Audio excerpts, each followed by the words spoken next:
लो सासू माँ। बहू मेरो चश्मा टूट गया, तू ही पढ़ के सुना दे।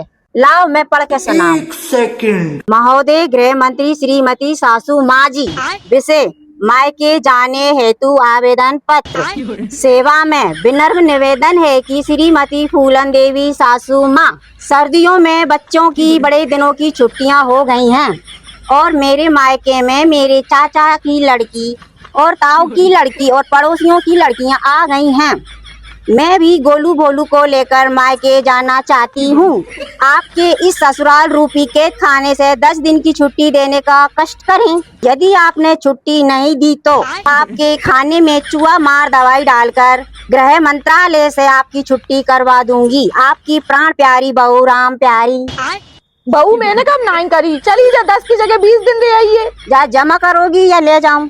तो एप्लीकेशन देने की जरूरत नहीं है बेटी, तू तो जा 10 दिन की जगह 20 दिन घूम आइए जा।